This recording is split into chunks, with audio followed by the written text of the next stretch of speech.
너희가 하는 사역은 이례적인 사역으로 귀신 축출 사역을 포함해서 귀신들의 활동성을 알리는 사역이다. 오래전 평신도 시절에 저는 영적 세계와 귀신의 존재에 대해 호기심이 적지 않게 있었어요.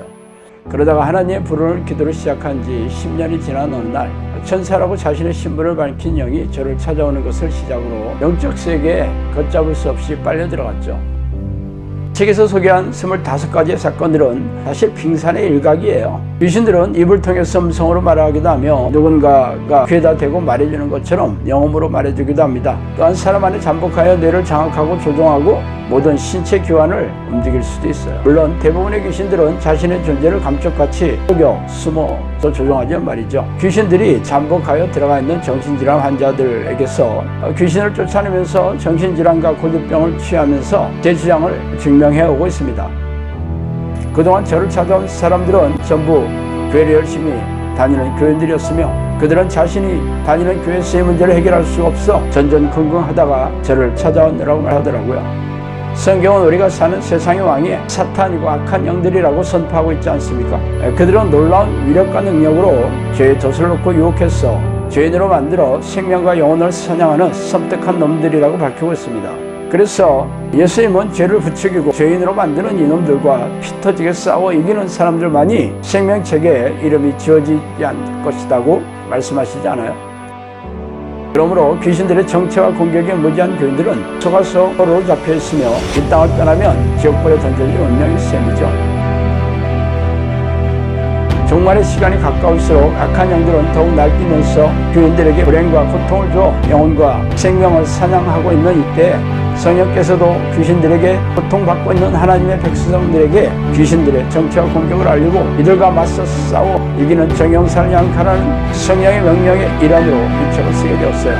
그러므로 당신도 이 책을 통해 귀신들의 정체와 공격을 잘 알고 영생을 준비해야 하지 않겠어요? 정신을 바짝 차리고 영적 전쟁을 준비하지 않는 사람들은 죄다 이놈들의 포로가 될 것이라는 것을 명심하기 바랍니다.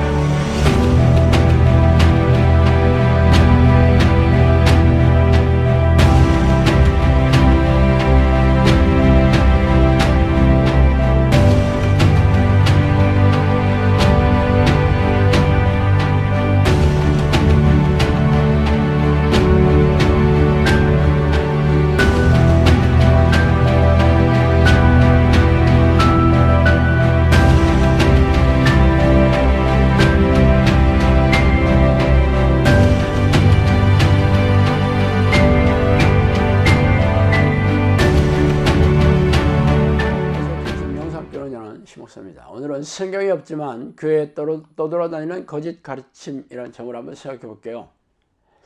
성경에는 없는 말이지만 교회에서 성경적으로 여겨져 떠돌아다니는 가르침들이 널려 있습니다.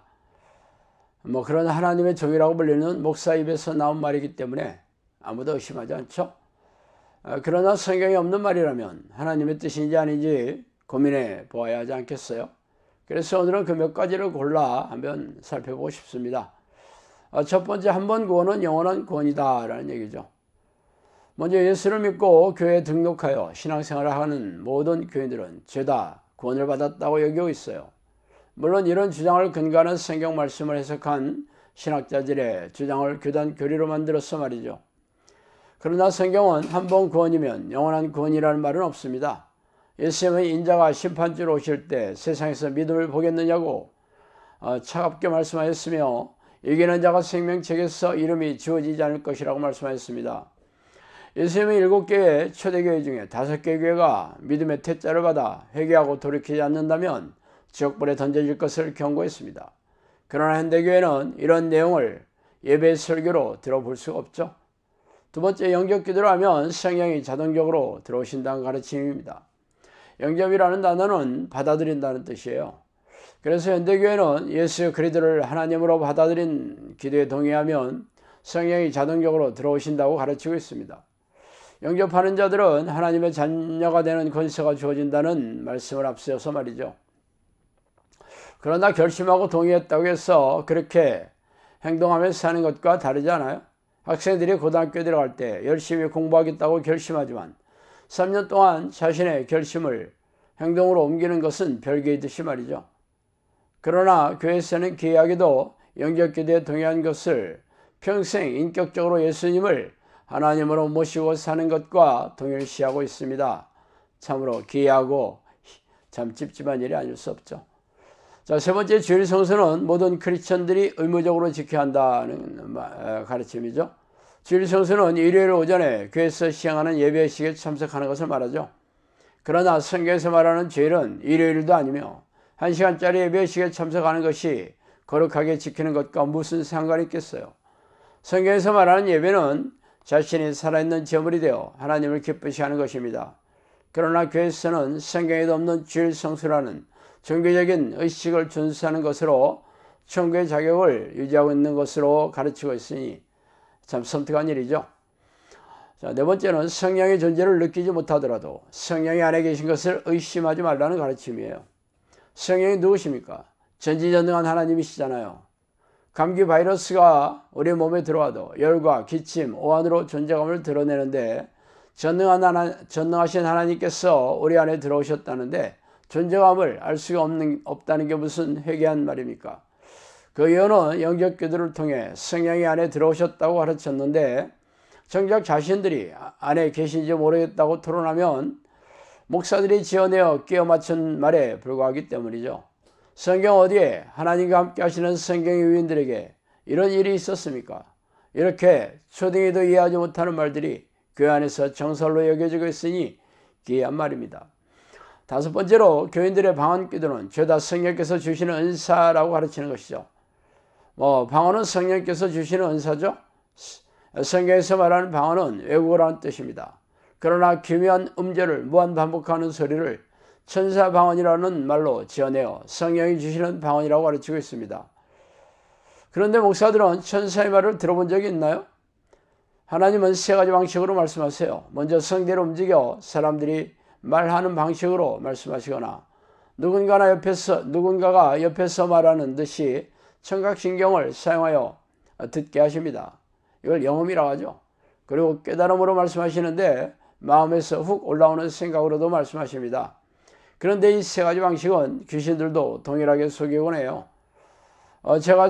저는 여러 예전에 천사의 방문을 몇 차례 받았는데 하나님이 하는 방식으로 말씀하였으며 마지막에 자신의 하나님이 사자라는 신분을 밝히는 게 좀 특별했습니다. 그런데 뜻을 알 수 없는 음절을 무한 반복하는 게 천사 방언이라고 하다니 참 기가 막힌 일이죠. 만약 그 방언이 성령의 은사라면 방언만 주시겠어요? 귀신을 쫓아내고 고질병을 고치는 성령의 능력을 동반해야 하지 않겠어요? 그러나 현대교회는 성경에도 없는 방언을 천사 방언이라고 지어내어 유통시키고 있으니 참 기이한 말입니다. 자, 여섯 번째, 교인에게 닥치는 고난은 죄다 하나님이 주시는 연단이라고 가르치는 것이에요. 현대교회는 연단이라는 말을 가리켜 하나님께서 신앙을 성장시키기 위해 훈련할 목적으로 사용하시는 삶의 고난이라고 말하고 있습니다. 그래서 교인들이 갖가지 불행한 사건과 사고로 고통스러워하며 위로하는 목적으로 연단이라고 말하고 하죠. 물론 그럴 수는 있어요. 그러나 문제는 평생 불행한 삶으로 고통스러워하다가 이 땅을 떠나는 이들이 허다하다는 것이죠. 만약 불행한 사건이 하나님의 연단이었다면 믿음이 더욱 굳건해져서 하나님께서 기뻐하시는 백성이 되어 형통하고 행복하게 살아야 하지 않겠어요? 성경에는 고질병과 정신질환을 포함해서 갖가지 불행한 삶이 하나님이 싫어하는 죄 때문이라고 콕 집어서 선포하고 있습니다. 그래서 죄인들은 죄다 귀신들의 포로가 되어 영혼과 생명을 사냥당하다가 지옥불에 던져진다고 밝히고 있죠. 그런데 현대교회는 성경에서 말하는 죄에 대해 가르치지 않으며 자신의 죄를 회개하고 죄와 싸워 이기라는 가르침도 듣기 어렵습니다. 예수를 믿으면 하나님의 축복을 받아 부유하고 형통하게 살게 된다는 말만이 귀에 못이 박이도록 가르치고 있지만 정작 하나님을 모르는 세상 사람들과 진배 없이 각종 고난에 빠져 고통스럽게 살고 있으니 참으로 기이한 일이죠. 그래서 연단이라는 말을 지어내어 자신들의 거짓말을 교묘하게 감추고 있으니 참으로 기가 막힌 일입니다. 자, 오늘은 여기까지 하겠습니다. 감사합니다.